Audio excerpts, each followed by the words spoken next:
Hello दोस्तों, जय श्री राम। मेरा नाम है खुशबू। आज मैं आप सबको होली की कथा सुनाऊंगी।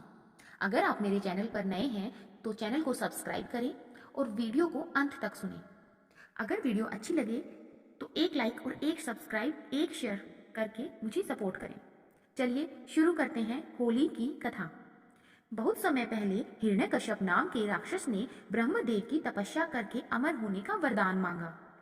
जब ब्रह्मादेव ने अमर होने का वरदान देने से मना कर दिया तो उन्होंने मांगा कि उन्हें संसार में रहने वाला कोई भी जीव जंतु, राक्षस, देवी देवता और मनुष्य मार न पाए। साथ ही न वो दिन में मरे और न ही रात के समय, न तो पृथ्वी पर मरे और न ही आकाश में, न तो घर के अंदर और न ही घर के बाहर, न ही वह शस्त्र से मरे और न ही अस्त्र से।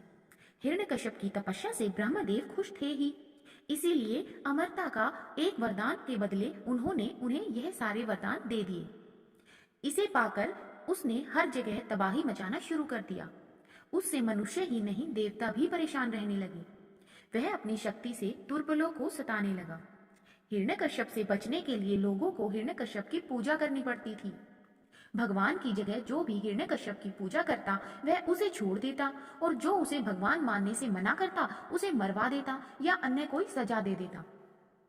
समय के साथ राक्षस हिरण्यकश्यप का आतंक बढ़ता गया। कुछ वक्त बीतने पर हिरण्यकश्यप के घर विष्णु भगवान के परम भक्त प्रहलाद का जन्म हुआ। हिरण्यकश्यप ने प्रहलाद को कई बार विष्णु भगवान की पूजा करने से मना किया और कहा, मैं ही भगवान हूँ, तुम मेरी आराधना करो। हर बार हिरण्यकश्यप की बात सुनकर प्रहलाद कहते, मेरे सिर्फ एक ही भगवान है और वो भगवान विष्णु है। प्रहलाद की बातें सुनकर हिरण्यकश्यप ने उन्हें मारने की कई कोशिश की, लेकिन वह सफल नहीं हो पाया। भगवान विष्णु अपनी शक्ति से हर बार हिरण्यकश्यप के सारे प्रयास विफल कर देते थे। एक दिन हिरण्यकश्यप के घर उसकी बहन होलिका आई। होलिका को आग में न जलने का वरदान प्राप्त था।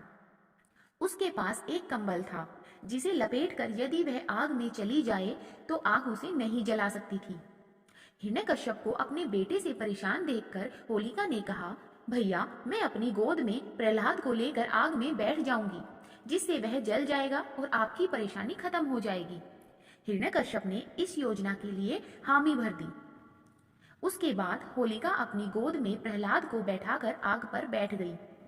उसी वक्त भगवान की कृपा से होलिका का कंबल प्रहलाद के ऊपर आ गया और होलिका जलकर राख हो गई। प्रहलाद एक बार फिर प्रभु विष्णु की कृपा से बच गए। आग में जिस दिन होलिका जलकर भस्म हो गई थी, उसी दिन को आज तक लोग होलिका दहन के नाम से जानते हैं। इसे बुराई पर अच्छाई की जीत के रूप में देखते हुए खुशी में होलिका दहन के अगले दिन रंगों से होली खेली जाती है। इस कहानी से हमें सीख मिलती है कि बुराई कितनी भी ताकतवर हो, एक दिन जीत अच्छाई की ही होती है।